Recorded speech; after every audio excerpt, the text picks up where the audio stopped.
All right, well, made some progress. Had a few, not few setbacks, nothing major. One of the sensors on the timing system went out, and so I could only use one lane to time the cars. So it took a little bit longer than I thought it would because I could only run one car at a time. I mean, I could run two. I ran two cars, but only one was timed. So, but I contacted the guy who made it, and he is shipping more sensors up to me under warranty. So he definitely covers what he makes and backs what he builds. And so we'll be getting that probably in a week or so because they got to come in from Colombia. So that's a bit of a trip for them to make. So, but I still got about 2 months before we're going to be running races. So I'm hoping to get it done sooner, but I'm giving myself until the end of the year just to try to keep the stress down. And so where we're at, I ran 18 cars. Uh, I only need 16 cars for the lineup. We're going to be racing 16, but I want to have extras in case something breaks or they fly off the track, and break into a million pieces, whatnot. And so I have 18, so that gives me two spare cars. I've had a little trouble with some of the cars, as you know, the '63 Chevy and its dive off the side did a little bit more damage to it than I can repair, so that's going back to Chicago. The Mustang was running some really good times, like really good times. One, basically got a 1.1 average, which would put it up into the top six or top four or something like that. Anyways, but all of a sudden I decided I didn't want to run, and that's a little bit beyond my capabilities. The El Camino, as you guys know, took a header and dropped a magnet. It runs great. It just needs a new magnet and a little bit of repair work. Um, Cougar's not running that great, so I need to have that kind of gone over. Um, as you can see with the Cougar, where's the Cougar? I mean, the Cougar was dropping okay times, but then it didn't want to run very well anymore. So, and of course, you guys all know what happened to the to this guy. He's just a bit too light to fight, too thin to win. But he's extremely quick, but he likes to go airborne, as you saw in that one video, the last video. So he's going. I got to do some repairs here. I can fix him. I just got to add a bunch of weights, so I need to get some weights. I picked up some weights at Hobby Lobby, but they're for derby cars. But they seem to be made out of white metal and not lead. I guess you can't give kids lead, right? So they're not that heavy. So I need to get some wheel weights, some good, honest lead wheel weights. So where we're at and how this all works. Okay, so what I did is I ran each car and recorded 6 times. Some cars had like anomalies times where they were like too high. Um, so I ran a few more times just to kind of see where they were going because I didn't want these high numbers like here 2.3, 2.4. That's 2.4 seconds. That's horribly slow.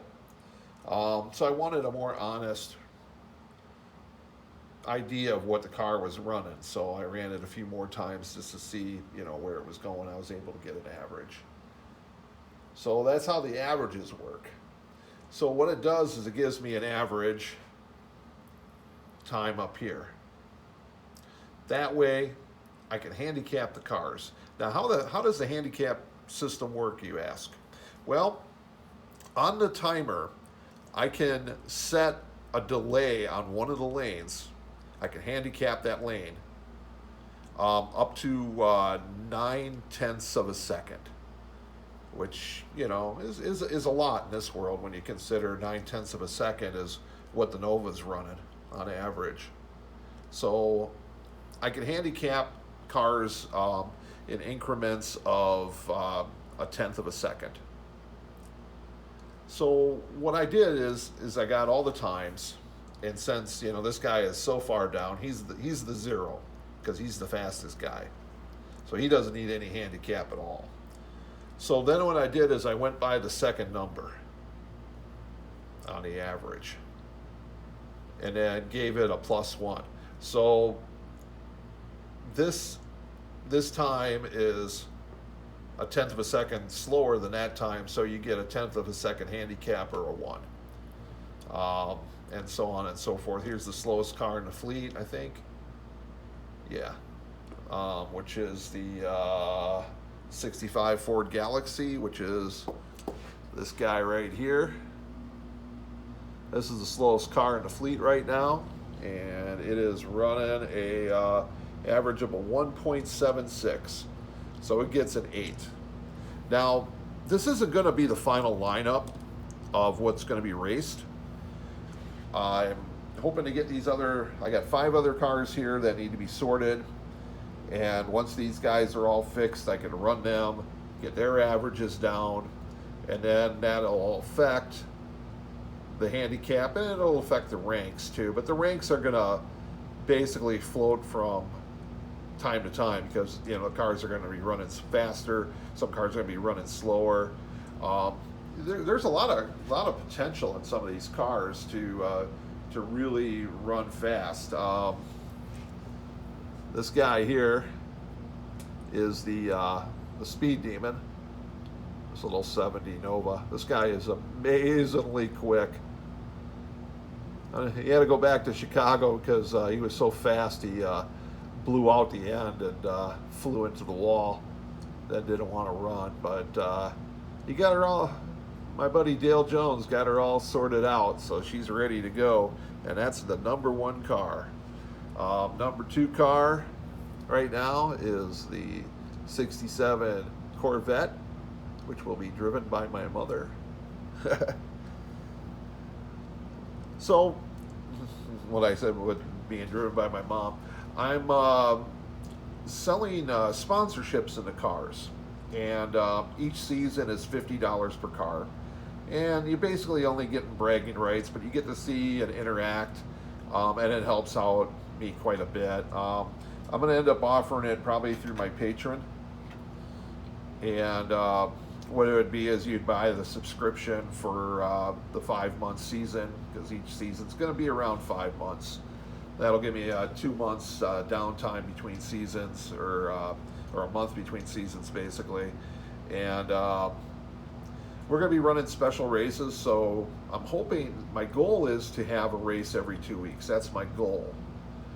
We have to see how that goes as far as how long it takes to video it, how long post-production takes. It's pretty complicated, especially when you're doing multiple cameras. And I have a very vague idea of what I'm doing with this stuff. I do have some experience in video. I produced and starred in a TV show that I did back in the 1990s for my local public access cable show.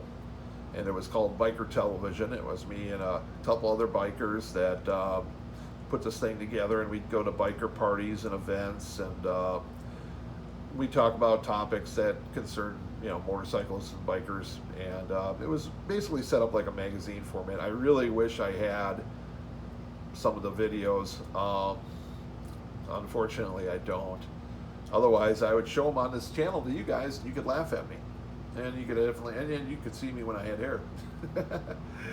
But anyways, so I have a little experience in video production, but we're going to be shooting with, right now we're going to be shooting with 3 cameras.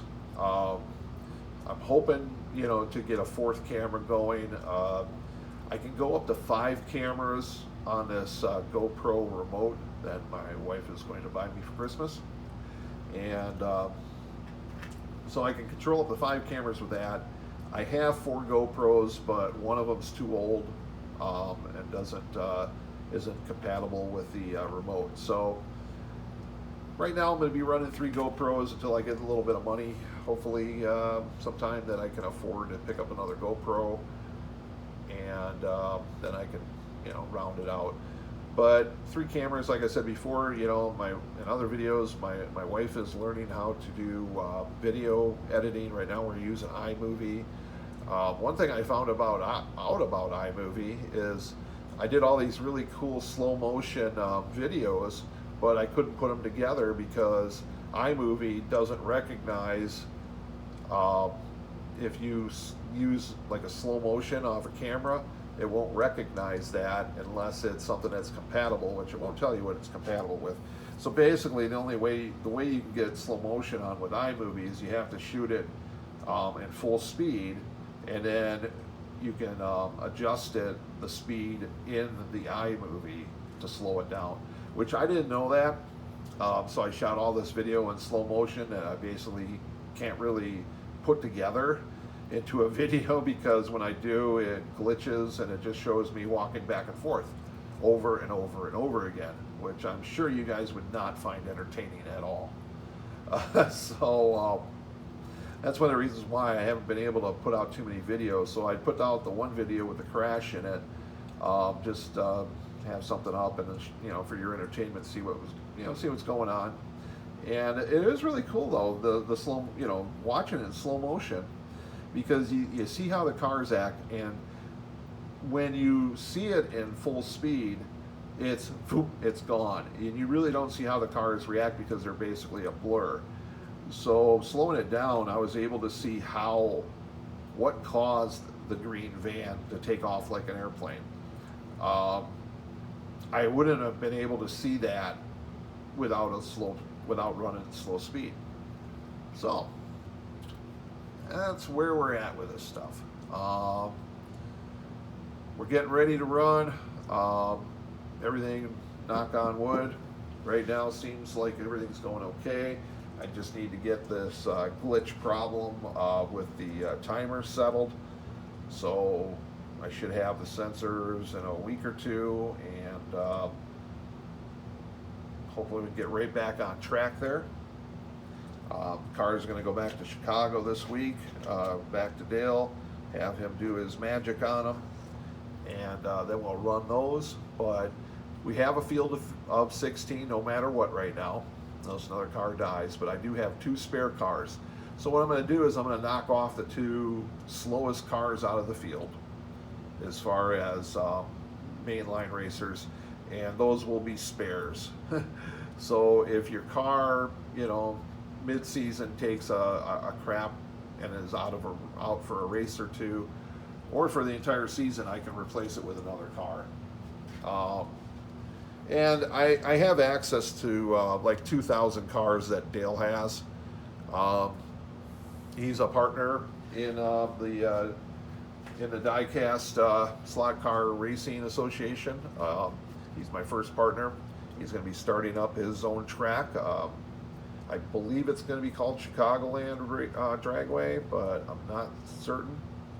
I know it's going to have Chicago in the name, but so he'll be running videos on his channel when he gets his channel up, and I'll be running my videos. So you'll have, you'll have more than one track to watch, which I think the more the merrier.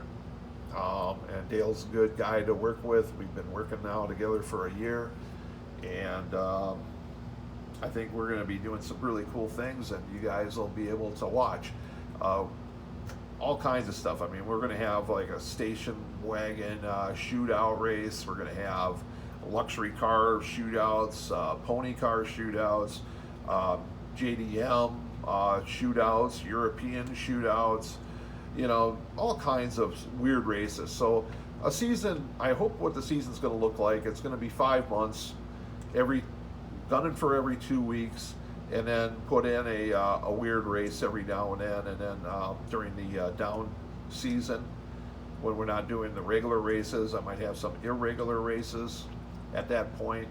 But we really have to see how this is going to go, how the production's going to go, how much work it's going to take. I mean, I know post-production can take quite a while, and It could be something that, you know, that kills us in the end. I don't know. But I'm sorry for rambling so long. I just got so much information to give you guys. Here's our field thus far. There's the 18 cars that are ready to go. And we got the field waiting back there. Those are all non-powered cars. They're just there for decoration. All right. Well, I guess we've took up enough time today. Please like, subscribe, and comment. It means a lot to me, your comments. And if you're interested in sponsorship, put it in the comments, and I will, if enough people are interested in sponsoring, I will put something in Patreon so that you'll be able to sponsor a car for a season. And what it'll be is your name, you know, when I announce the car, it'll be the 67 Olds of Rudy Moons from Belgium, you know, something like that. Or, you know, Dave Smith, whatever your name is. So you'll hear your name on every show for a while. And I'm working out some kind of prize for the end. I'm not sure what it's going to be. Probably something real small. I'm thinking like a tiny little trophy, you know. So we'll see. We'll see. Things are gonna change and things are gonna evolve, and we're gonna find things that work and things that don't work. I mean, I'm building this from scratch right now. There's a lot of people that are doing gravity racing, and but there's nobody that is going to be doing what I'm doing. I mean, there are, you know, guys out there slot car drag racing, and I know 124, 125 scale, it's really popular, and there's guys that are doing videos about that, and they have races and such, but this is an actual racing series where hopefully every 2 weeks, 3 weeks, you know, hopefully every 2 weeks, I'm hoping to get a new video out. And it's going to be like kind of like the old wide world of sports from the 70s, except, you know, for this track, you know. When you watch the old drag racing videos from the 60s and the 70s, that's what I'm hoping to emulate here, and give you guys that kind of experience of real racing. And this is going to be real racing. I'm not going to be staging anything. The only things that I'll be editing out is if a car doesn't make its pass, I'm going to give it another pass. Normally in racing you wouldn't, but these cars sometimes get a little temperamental, and I don't want somebody to suffer just because their car decides to glitch a little bit that particular time. So, you know, if a car doesn't take off of the gate, you know, I'll give it another go. At least that's what I'm thinking. Tell me what you guys think. You know, I'm open to ideas. I mean, like I said before, this is something that I'm basically walking through the dark with a flashlight with this stuff, trying to figure out how to do the next thing. So thanks for sticking with me. We are going to get back to the diorama, I hope soon. I do have some big plans coming up for the diorama also. I'm going to continue to work on the diorama. I have all those buildings that I built last year that just need to be finished.